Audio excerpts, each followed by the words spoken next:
There is a photograph of you somewhere. Probably, maybe it is sitting in a box in someone's closet or tucked into an old album with sticky plastic pages. You are in it, small and real and entirely yourself. And yet, when you look at it, you feel almost nothing personal. No memory stirs, no warmth of recognition from the inside. Just a baby, just a stranger who happens to share your face. Most people find this quietly unsettling when they stop to think about it.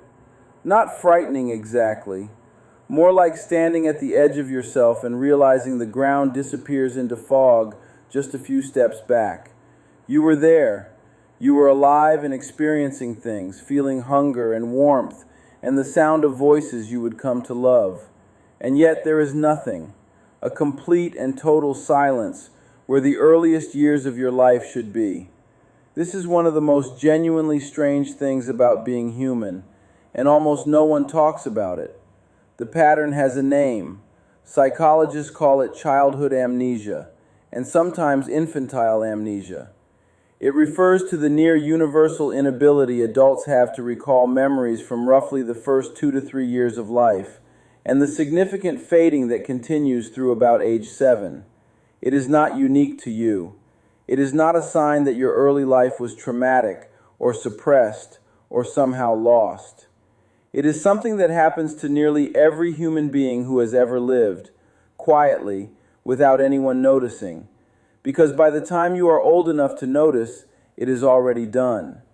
Understanding why it happens requires sitting with a few different layers, because the truth is, it is not just one thing.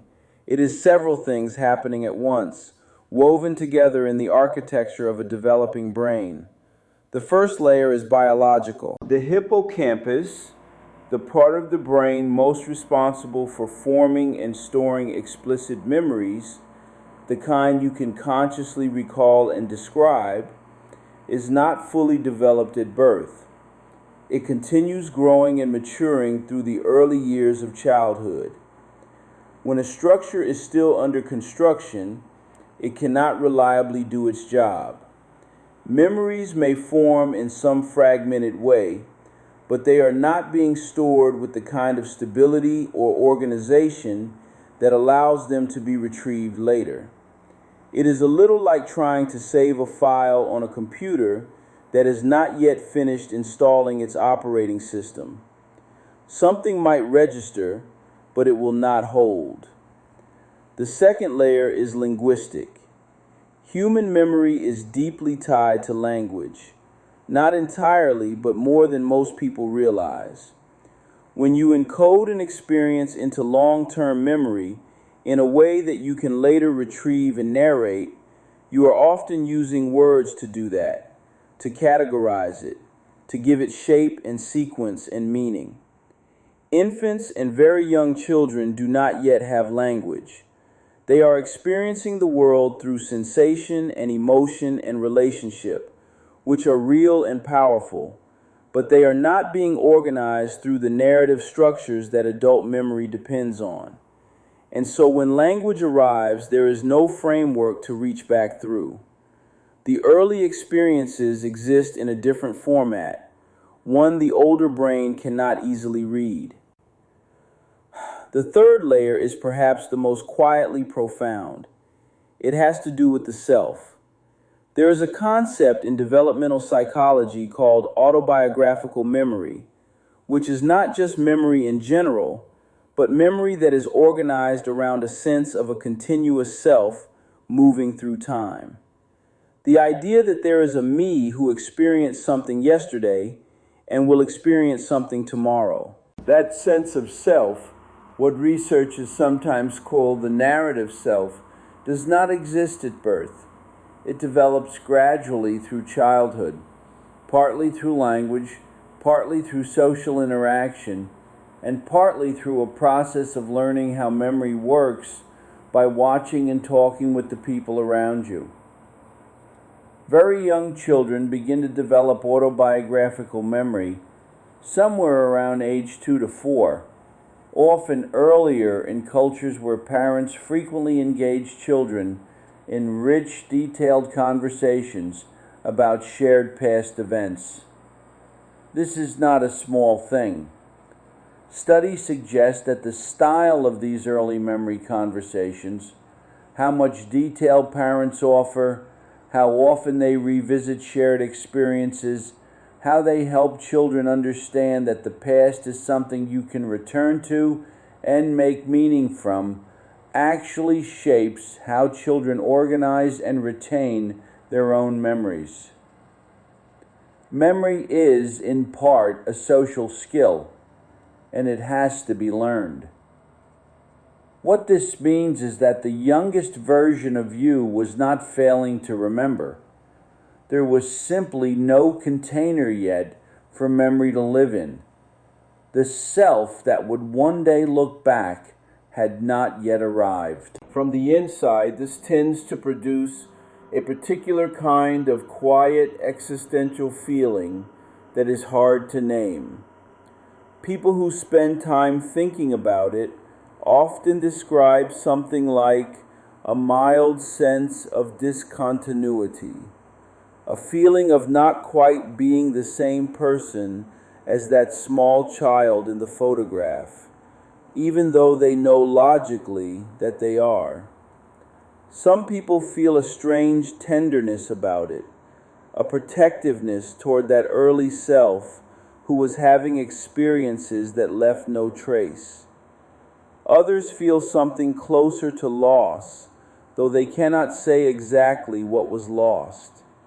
And sometimes people wonder if something was wrong with them, if the blankness means something dark.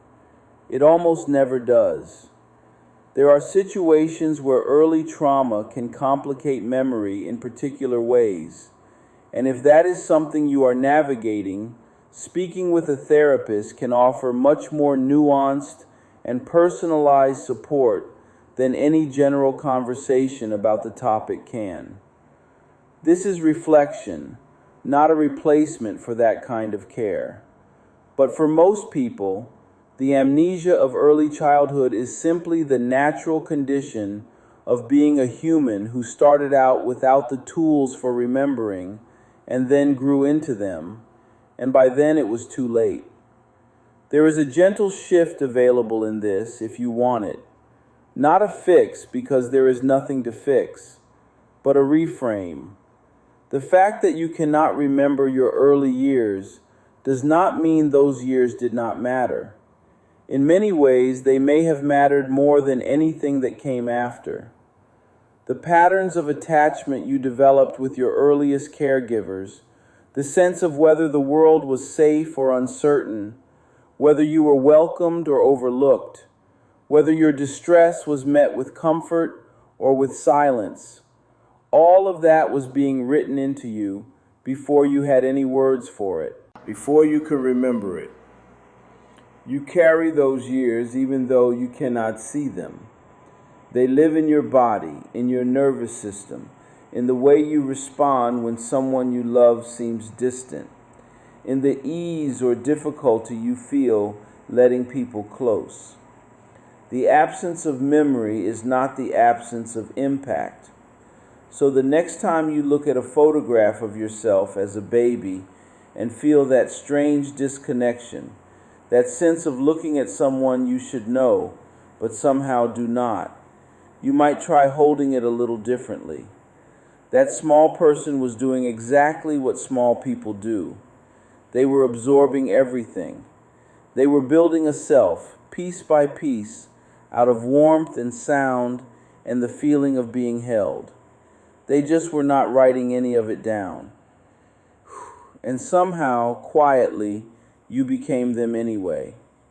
If something in this landed for you, there is a free reflection worksheet linked below that gives you a few gentle questions to sit with about your own early experiences and the patterns they may have left behind.